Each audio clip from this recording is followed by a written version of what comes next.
اب ایک جگہ کی عزاداری کا ذکر کریں اور ساتھ میں اپنے ایک عزیز کا ذکر کریں ہم، کیونکہ ان کا ہم پر بہت بڑا احسان اس اعتبار سے ہے کہ وہ ہمیں مجلسوں میں لے جاتے تھے،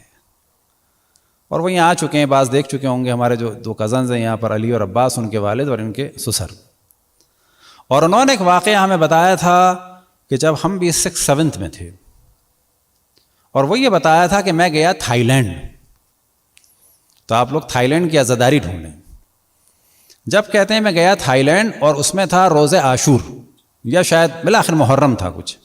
نہ روز عاشور، ایام ازاں، کہنے لگے میں گیا تھائی لینڈ، اور وہ واقعاً امام حسین علیہ السلام کے عاشق تھے، اور ان کا واقعاً یہ وہ تھا کہ جتنے بھی ہم لوگ تھے، ہم لوگوں کو زبردستی یعنی چلیں چلیں چلیں گاڑی میں بھر کے لے جاتے تھے پوری سوزوکی کہ مجلس میں چلیں۔ اب ظاہر ہے کہ ایسا فرد کہ جو لوگوں کو مجلس میں لے جاتا ہو اور خود جو ہے وہ مجلس میں نہ جائے، تو وہ تھائی لینڈ گئے، اور یہ ساری چیزیں بعد میں ہم پر واضح ہونے لگیں کہ انہوں نے کیا کہا تھا، کیونکہ ہمارے خود تھائی لینڈ کے دوست تھے جو قم میں تھے۔ پھر جب ہم نے اس موضوع کو اور زیادہ دیکھا اور دنیا بھر کی عزاداری کو ڈسکس کیا، تو ہمیں اور زیادہ لطف آیا کہ عجب یہ وہی والی باتیں ہیں جو انہوں نے بتائی تھیں، لیکن جب انہوں نے بتائی تھیں اس وقت انٹرنیٹ نہیں تھا، یہ 80s کی بات ہے۔ اب یہ کہتے ہیں کہ مجھے نہ وہاں کی زبان آئے نہ ان لوگوں کو انگلش آئے، اور وہاں کا رکشہ ہوتا ہے کہ جو ہمارے رکشہ سے الگ ہے، وہ ایک ہی دفعہ زور کا دھماکہ کرتا ہے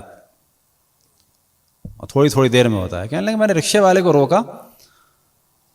اور اسے کیا کہوں، یہ خود ان کے بقول، اور واقعاً وہی نکلا، ہمیں ویسے بھی یقین تھا لیکن بعد میں اور ہو گیا۔ تو کہنے لگے میں نے کہا کہ یا حسین، تو اس نے کہا چا حسین، تو انہوں نے کہا ہاں لے چلو جائیں چا حسین ہے۔ تو وہ لے گیا امام بارگاہ میں، اور وہاں انہوں نے امام حسین علیہ السلام پر گریہ کیا،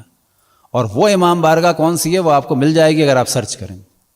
آپ کو تعجب ہوگا، ایران سے 700 یا 500 سال پہلے ایک شیخ عباس قمی تھے، مفاتیح الجنان والے نہیں، دوسرے،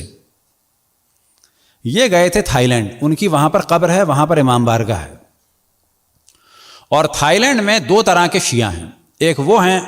کہ جو بعد میں ہوئے ہیں خصوصاً انقلاب کے بعد، اور ان کو تبلیغ کی ہے خصوصاً سید ذکی سوید نے، کہ جو ایک عراقی عالم تھے اور امریکہ میں تھے، اور ایک وہ پرانے شیعہ ہیں کہ جن کو تبلیغ کی تھی شیخ عباس قمی نے، کہ جن کی قبر ہے اس وقت بینکاک میں، اور وہاں پر ایک عزاداری ہوتی ہے، اگر آپ لکھیں گے کہیں پر ڈھونڈیں گے عزاداری ان تھائی لینڈ یا محرم ان تھائی لینڈ تو وہ نکل آئے گا، اور ان کی جو پوری عزاداری ہے وہ بالکل ایران کی پرانی عزاداری ہے، اور جو تابوت نکالتے ہیں وہ لوگ، وہ بالکل یزد کے تابوت جیسا ہے، اس تابوت میں آپ کو جھلک نظر آئے گی چائنا اور جاپان کی، لیکن اگر آپ یزد کا تابوت لکھیں گے جس کو کہا جاتا ہے نخل گردانی، تو وہ بالکل ویسا ہے۔